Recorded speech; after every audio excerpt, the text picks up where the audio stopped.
Hey, what's up, guys? Aarava here, and welcome back to the Pitlane Podcast, episode number 104 today, to discuss the Brazilian Grand Prix with the usual hosts, myself, Aarav, Callum, and Tom. And what a firecracker of a race that was. Really, really tense. And if that was what we've got coming for 2019 between Red Bull, Mercedes, and Ferrari, it's going to be a really exciting time. But that was a really awesome, very tense race towards the end, especially with the, the top 5 cars covered by 5 seconds or something like that.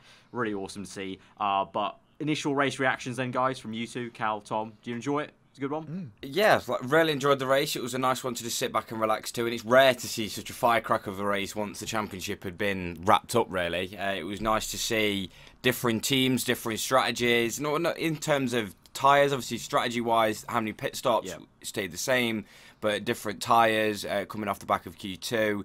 It really did spice it up, and it did get to the point where we had the top 6 all battling, and I did sit down and think, wow, when was the last time we had the top 6 all gunning for it and all trying to go for the podium and race victory?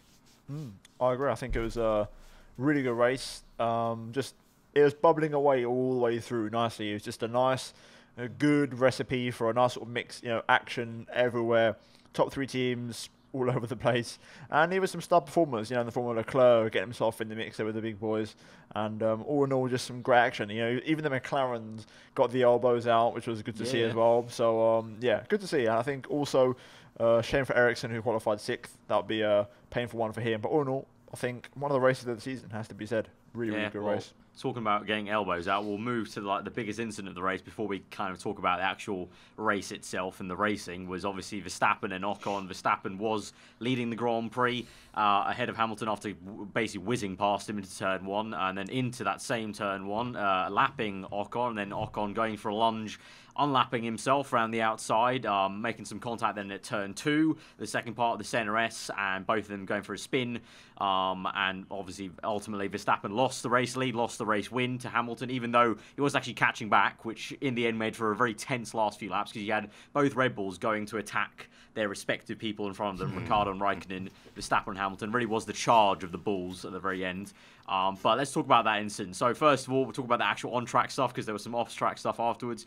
With the on-track stuff, Ocon v Verstappen. We've seen other people in the past try to unlap themselves before, but was Ocon too aggressive with his unlapping attempt? Could Verstappen have given him room, or was it a slam dunk sort of, what was he even doing? I want to know your thoughts, because I've got my own, but I'll go with you two first. Yeah, I think in regards to, if we're putting percentage of whose fault it was, I'd put 90% of the blame to Ocon.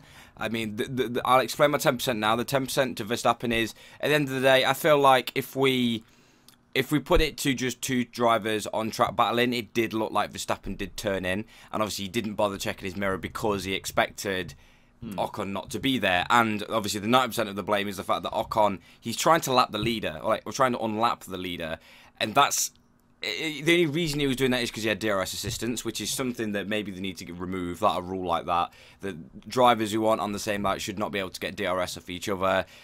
Maybe Ocon had just pitted, but in the grand scheme of things, he probably wasn't quicker than Verstappen, and he was just trying to hold it around the outside of a corner there, and then going up the inside of a driver who's, you've got to think of the circumstances. Verstappen, it's rare to see him leading, so it's even more of a big of a no-no not to hit him, which is probably one of the reasons why we have seen the off-track stuff.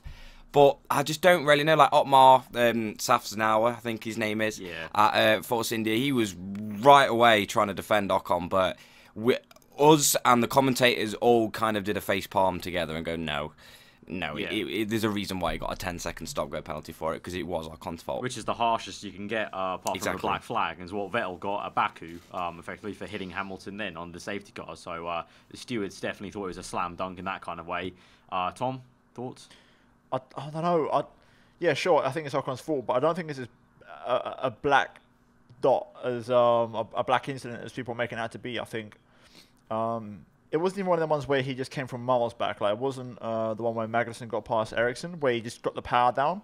He was alongside all the way through turn 1, and I think I said on Twitter, unlapping the leader is delicate, but ultimately the critical factor which would swing the blame completely 100% into either way, in my opinion, is lap times. If Ocon had just come in, he was on fresh supers, and he genuinely had the pace, which, like Cal said, we're not really 100% sure if he would have had, but if he did on those fresh super soft, if they were fresh, which according to the strategy we can see on screen now, looking at the race results, they might have well have been.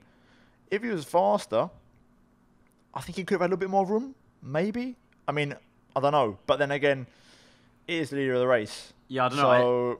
He's entitled to go for it, like anyone is if they've got the pace, maybe. Obviously, we saw Hamilton race Vettel, Alonso, and Button really hard at Germany back in 2012. That's the best example I can pull out my mind at the moment.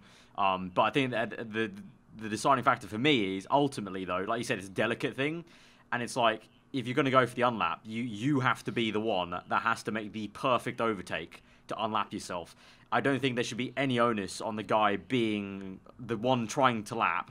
I don't think he has any responsibility to leave any room to any lapped cars. It's on the lapped car to get out of the way. And if he wants to try and unlap himself, it's up to him to do the perfect overtake, not hinder the race leader at all and unlap himself. I.e., like Hamilton almost did, through on the straights of Germany. He held up a little bit in turn 1, obviously, but he basically did the unlapping on the back straight at Hockenheim. He didn't do it in the middle of the Center S, which is one of the most difficult corners almost to overtake at in Brazil in terms of, the place where you're going to go for the move. And I feel like on the camera shot, I don't know if it was maybe the angle or the TV, but it looked like Ocon unnecessarily decided last minute to do that in a way because he was braking. And he was alongside Verstappen, yeah. But then there was a bit of a bigger lunge then from Ocon's side where he kind of almost let the car roll through more.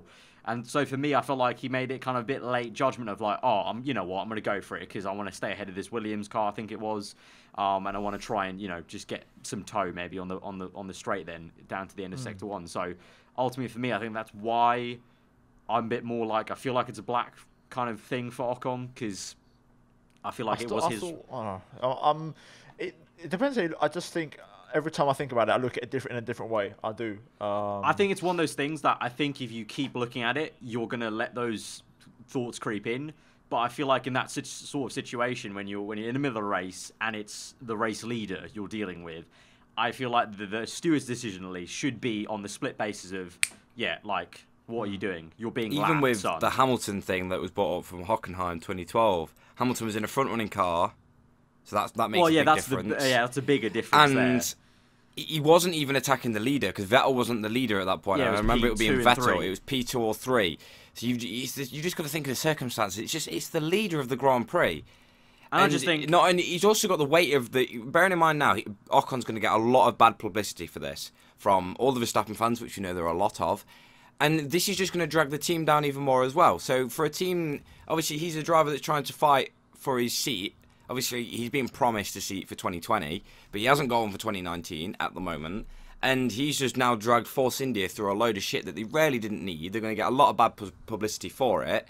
And it's just a bit unnecessary all round. So he's been not only been punished in the race, he's going to be punished off the track as well. And also by Verstappen himself, as we saw with a few camera angles. Yeah. And I feel like if he had let him through the corner, there's no way he would have overtaken him on the straight. I know it's Mercedes v Red Bull, but the Mercedes Power v Red Bull, but he wouldn't have bothered to try and overtake him on the straight probably, because then you would have had the call from the Williams car would have been right on the back of him then, and Hamilton did that when he overtook Vettel and Button. I think it was he did it on the straight with DRS down Hockenheim. It wasn't in the middle of the Center S, which obviously we see plenty of overtakes there, but they're very difficult overtakes, and you do have to leave a lot of room. But like I said, I feel like, for me personally, if you're the race leader, you have no responsibility to leave room for lapped cars. They should be the ones jumping out of your way, jumping out of the way for you, yeah. Yeah, because that's the blue flags rule. If you want to stop that, remove the blue flags rule. But that's what it's there for. It says in 3 corners, you have to jump out of the way, son. I don't entirely agree in the sense that if he's unlapping himself, I just don't agree that he should have 0 space. I think, like I said, I think ultimately it comes down to lap time. If he was actually going faster, I think he's got somewhat of a case to say, you know what, I'm actually faster than you. Can I just do my own race? Yeah, it's a shame we didn't see the replay before. Yeah, maybe. Because the thing is, Verstappen was a few seconds clear of Lewis. He could have easily just let Ocon in this situation just go through and then got on the radio and say, oh, listen, how come he's doing this to me? Like, sort it out, Ultimately, in my opinion, the contact happens because Verstappen decides to just turn into the corner and nobody's there. when he was quite clear alongside.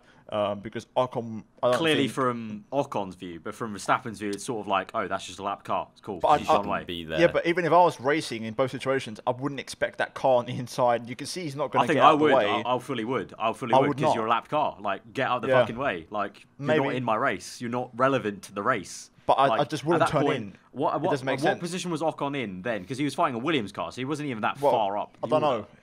It But said it's kind of like- 16th after, but that was after the spin happened. So I don't know, but I'd guess around 12th or something. Something like that, Obviously yeah. batting So I for just, the I 10 just of the feel like points. it's sort of like you're completely irrelevant to the rate, even points at that point. So it's kind of like, what are you doing? Why are you even trying that? Of course, I'm taking the corner from Verstappen's perspective, and I've got. It'd be I don't- 50-50 if it was battling for position. Never mind.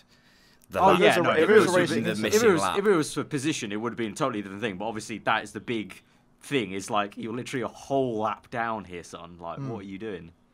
As I said, Oh, I your think race. the only reason I'm saying that is, like I said, I'm not just jumping to the conclusion that it's completely Ocon's fault. I need context of what happened before to understand. I'm pretty sure what really Verstappen had happened. just probably I think that- overtaken Ocon. because I think it's literally, like 'cause Magnussen the- and Alonso at Monza. What happened in the qualifying thing? It's that sort of The vibe replay again. was cut a little bit short, but from what it looked like was the Williams had pulled out on the left and let Verstappen by, who was catching both of them. Ocon, was right ahead of the Williams car, but continued on a little bit. Then kind of saw Verstappen coming through in the middle of the track, went to the right of the track from our perspective, looking at backwards at turn one. And then obviously went down the inside. And then, like I said, I felt like you kind of saw almost Ocon get off the brakes and lunge it around the outside. And then obviously we saw the contact.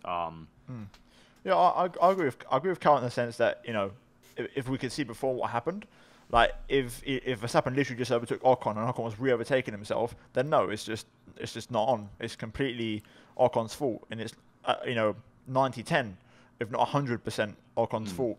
But I'm just sort of taking a pinch of salt, just saying, looking at the strategy and looking at the tyres they were on at the time, you know, maybe he might have been faster, and if that is the case, I don't think it's 100% Ocon's fault. Maybe, but I just with that kind of argument maybe fly more with me if it was a different car. But I don't think the Force India actually would genuinely be faster. I don't think through that entire race we saw any, because a lot of the midfield guys pit at very different laps to the leaders, because the leaders were obviously, you know, covering each other off. So at no point did we see any of the midfield cars actually, you know, go that quick enough to set a fast lap or, you know, go faster than some of these guys at the top. So I don't know, but obviously, yeah, that's something we don't even know in the data. Maybe that's something that hopefully the TV guys or whatever can bring up in analysis post race. Obviously, we're recording this right after the race, so we don't know. Yeah. But that's the on-track incident then. So clearly a little bit of kind of, I think overall we think it's Verstappen's fault. Clearly, I think overall Ocon's majority fault. think that. Ocon's fault, not Verstappen's. Yeah, Ocon's fault, sorry.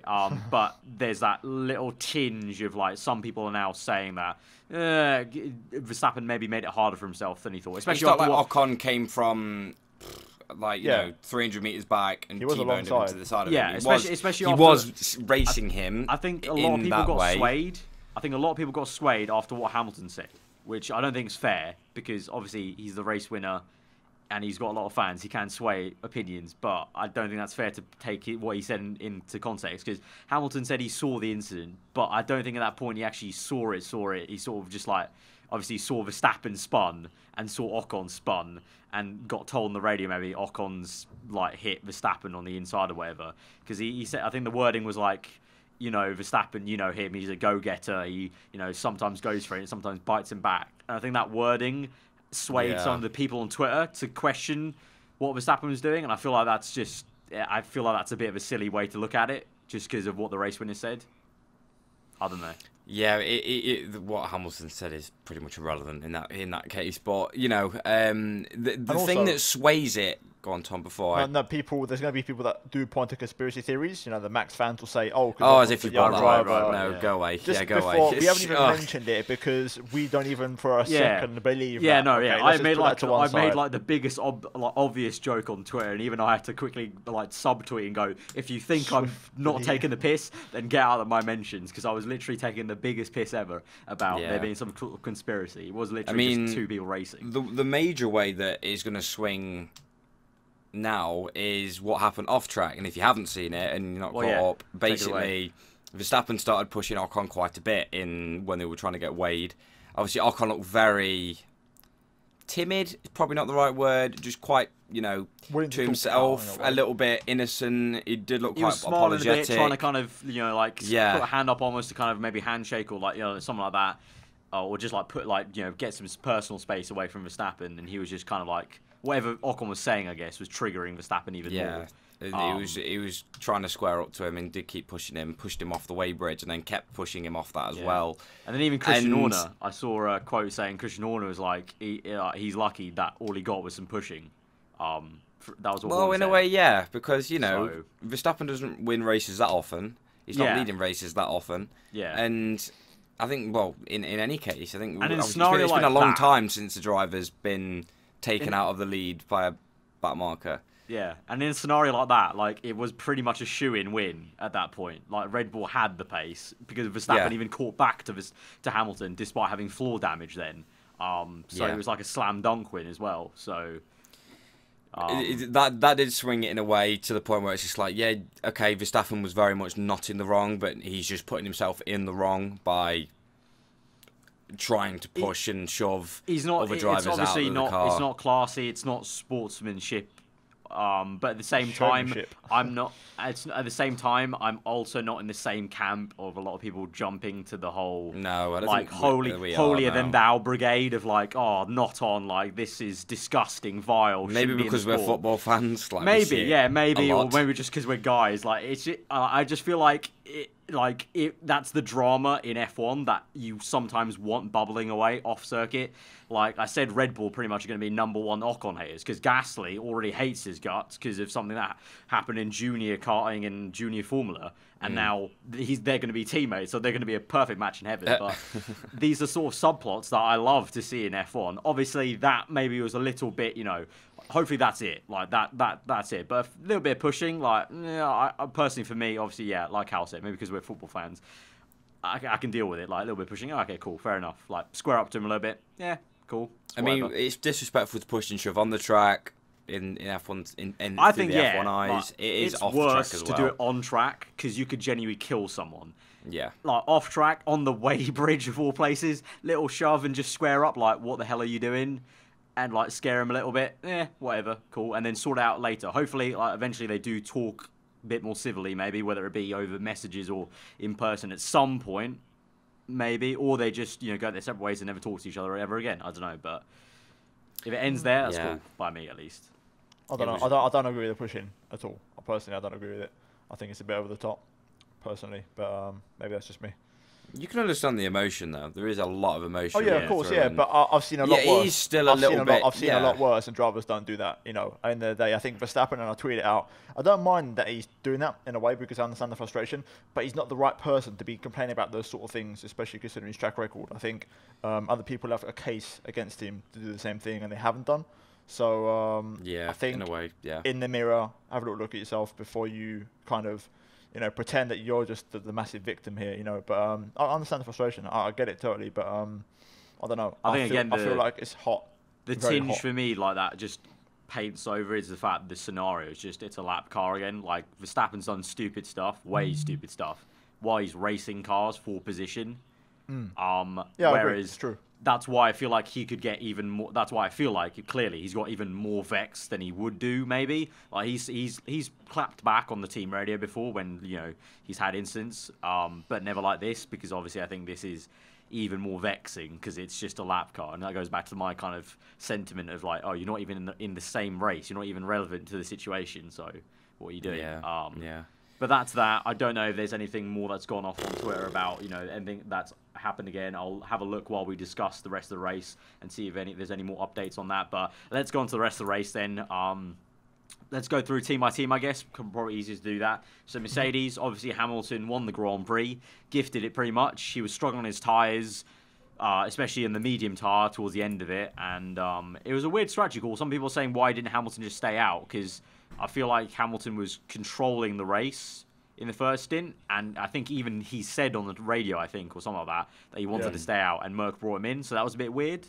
It seemed that Merck was covering their own backs, really, but and especially with the fact that Verstappen went, 16 laps longer than Hamilton on those super soft tyres, so it was surprising that Mercedes had to cover their backs so big. But obviously, in a way, you could argue that they were covering their backs over just Ferrari more than anything, to just try and secure this World Championship, which they have now done. Which takes obviously huge amounts of pressure off the final round of the season. The final round of the season, we're just going to turn up and just hope for a bit of fun, really. And now we go into it, but I think this was our fun. I think this was, Abu Dhabi is a bit dead, but no, I think just still fair play to Mercedes, because they were still there. This is the thing that what they said on the radio is on the commentary. You don't give Hamilton an extra 5 seconds of race time and not expect him to make full use of it. Unlike what the Ferrari, for example, if the Ferraris were still 10 seconds down the road, then they would not have been able to capitalise on that. Yeah. So they were still there, they were still fighting. A very, very cautious strategy, but it still paid off. And they can't really complain, to be honest. I think they know that they didn't really win that race. They won the championship and they did win the race, but they didn't actually. Because they won't care once the champagne starts being popped. Yeah, exactly. Yeah, unfortunately though, I think Tom was way more positive about it going down to the wire. I fully thought this would happen. It would be a completely dead championship at Abu Dhabi. So basically, I don't know, racing for pride at Abu Dhabi. Let's be real, there won't be much racing at Abu Dhabi, I don't think. No, unfortunately. Let's just pretend to finish here and close our eyes now until Melbourne next year. Exactly, yeah. Let roll on 2019. But Red Bull, we talked about Verstappen. Ricardo from P11 nearly could have been a perfect comeback in a way to P3, the podium. Couldn't quite get it there, but he was flying through. Yeah, some great driving, great overtakes. Can't really say much else. Just really good race for him from P11. Yeah, sad again that he got more penalties, but you know. Yeah, good scrap with Vettel. Went off for a few laps. Yes, that was good. That was nice. That was a good little scrap. Nice little. Good as well for Vettel to actually keep his nose clean for once as well. But really good scrap. I enjoyed that one. See him duke it out for the first time since pretty much a long, long time ago, if not maybe even the Red Bull 2014. Days. Yeah. So that was good to see. I enjoyed that. But also Ricardo, shout out to him. Bad luck with the fire extinguisher, which was absolutely ridiculous. How they sprayed that up his own engine and cost him the penalty they took this weekend, which is ridiculous. So that's messed up. So poor form. it just sums up his second half of the season. Since the second he announced he's leaving Red Bull, that is the first race he's finished, I think. In Abu Dhabi, the extinguisher in his car cockpit goes off mid-race, and he has to come in because it's not safe anymore. Could you imagine? Yeah. Didn't someone have that? Like a top car have that once in a race? No, it was in GP2, wasn't it? Gasly, wasn't it? Gasly, yeah. Gasly, was it Gasly? That's why I thought it was okay, yeah. Which was quite hilarious. But no, I honestly, I really enjoyed that top six battle. Like, obviously, Red Bull pretty much set their car up for the race, and you could tell because Verstappen and Ricciardo were flying through the field. Shout out to Raikkonen as well. Yeah, I know, but which was shocking because I didn't watch qualifying, and then I looked at it, I was like, oh, Red Bull aren't very on the pace. And then obviously that's all they were saying in the pre-race was, oh, Red Bull have set up for the race. And they always say they're set up for the race, but this time they'd properly set up for the race. But also, I want to say shout out Raikkonen. He had a solid race and he really outperformed. I do not know what's up with Vettel. For the first time, we saw Ferrari be like, okay, Vettel, let Raikkonen through. Yeah, that's rare to see. And that's not very good. That's not good for the confidence levels going into next season for Vettel. Not when there's a certain Charles Leclerc that did finish in P7 again and had a brilliant qualifying, making a brilliant call in Q2. Mega Q2. So that was a call of a future champ. Like, it's raining. He just had that instinct. It's raining. Engineer goes pit in, Q whatever in, and he's like, "Nah, I'm gonna stay out though because I want to try it." And it worked. So yeah, it was brilliant to see. But I just gotta say, like, in terms of the top six, that was cause it's rare. If you look at the results, it's a rainbow of colours. It's not like they came 2 by 2. They were spread out everywhere, and it was absolutely brilliant to see. And hopefully, we can take that going forwards. Maybe not into Abu Dhabi, but into 2019, when we can actually see a bit of chopping and changing, one team being good in the race, one team being good in qualifying, one team being better on tyres. I'd love to hear some radios from Vettel that race, if I could get any radios when they asked about the switch, and also the typical post-race interview on the radio to see exactly what discussions were held. But that for me, I think him giving the position to Raikkonen, that can't I think. Mexico in a way, because he did you could tell after the race, Mexico he always believed until the flag was down that he could still do something, and then it kind of hit him after, saying that it was a pretty heavy one. I think today, in a way, not having the pace maybe from the get-go, I think he kind of just you know what, I'm just not feeling it today. He just never seemed to be at the races. You know, he looked down all weekend. To be fair, he did look very, very down. Like I think it was compared. He said he wasn't as low as 2009, and I was thinking, well, 2009. He was close to getting the championship. He wasn't as close. He didn't have. Obviously, he had the fastest car and everything, but obviously, how mature he was back in 2009 versus now, obviously, it's night and day. But he did look extremely rough walking into the paddock on Thursday. He just didn't look like himself. Yeah, people in the slightest.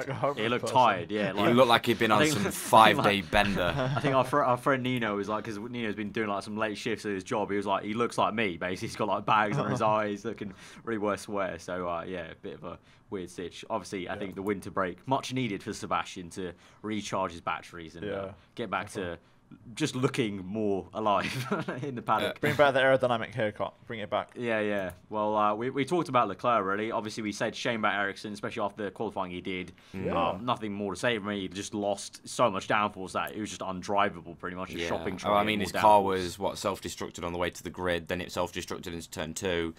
When it was crashing into people. Qualified brilliantly, though. His qualifying performance was special. Out-qualified Leclerc in Q3, so good stuff there. I think he's going to go really well in IndyCar when he goes to it. I think, I think so. I can't remember the name of the team that signed him up, but I think they've chosen wisely. I think they'll have a very solid driver there, and I hope he has a successful career there, honestly, because he's a nice guy, and he's shown a few times this season, I said on Twitter on Saturday, that he is a competent driver, and I think he's been given the exact credit he deserves this season. Arav speaks so highly after he's met him, and he sat through a lot of crap in that Sauber car before, like 5 years, and now he's getting fired. So it's a little bit harsh in that kind of scenario. But anyway, we talked about Sauber. Haas had a quiet weekend like they had in Mexico, but this time it wasn't quiet and rubbish. It was quiet and pretty good. P8 and P9. Solid race for them. Again, that car is so confusing. What is that car? Like, literally, you probably sum it up brilliantly. That they had a very quiet weekend. I mean, they waltzed off the track a little bit in the first couple of laps, but then that was kind of it. They were just sitting there nice and contently in 8th and 9th. Grosjean out racing Magnussen, which is good for his little bit of confidence as well. He's had a good end to the season. A good little bit of points, which obviously they missed out on in Mexico. So they're still chugging along quite nicely, and hopefully they can build a car next season that they can understand, so that actually turns up every single race and they know what's wrong with it if there is something wrong. Yeah, maybe, hopefully so. Perez P10, another quiet race, really. I mean, the rest of the grids, we can go into it, but a little bit short time as well. So I don't know how much. Are there any kind of outstanding things? I think at one point. Well, the McLaren's ready for me. That's what I want to comment about. Because you brought up at the intro, so go ahead. Yeah, I think obviously there's a few moments there where Alonso and Van Dorn were going at each other, with Van Dorn actually coming out on top for once. And I think Alonso he came on literally very early for that first pit stop, very early on, where the jack messed up and he couldn't drive away. So I think he was on a much older tyres. But even then, Van Dorn, to be fair, good little scrap. They went back and forth a couple of laps. Good little bit of sideways action there, getting a good squeeze to the inside down to turn 4. And it was good to see for a change, just seeing them both scrap it out on track. And Van Dorn, to be fair, in 14th in the end. Well, bearing in mind that he was running around in 20th for a lot of the race, and then suddenly started powering through the field. And shout out to the directors who actually showed Van Dorn powering through the field as well. It was like, he's now in 16th. He's now in 15th. Now he's in 14th, and he was proper pushing through. I'm not entirely sure how close Ocon was towards the end of the race on the back of Van Dorn. Just also as well, the nice little battle between the two Renaults. That looked like it got quite personal. Going into the third sector, when I think it was Sainz that swiped across Hulkenberg. We've seen that obviously. Perez in Singapore, he's done that, and we see it a lot more actually. I don't know what's up with some drivers just cutting across others when they're going side by side, but that looked like it got quite hairy and very personal. And then also Hulkenberg got so frustrated when he did retire. About Hulkenberg, I was going to say, with I think after this race, because of how people score points, I think he's now almost mathematically secure to be the winner and the champion of Formula 1.5. Nice stuff. Those last two 6th places he got in the last two races He's means pretty much scored him. He's going to be champion. So I think that's why maybe he's angry, because I think he knew he could mathematically secure it this race, and he couldn't do it. So luckily, I think it's kind of worked out for him still. So I think he's going to finish the season in 7th place.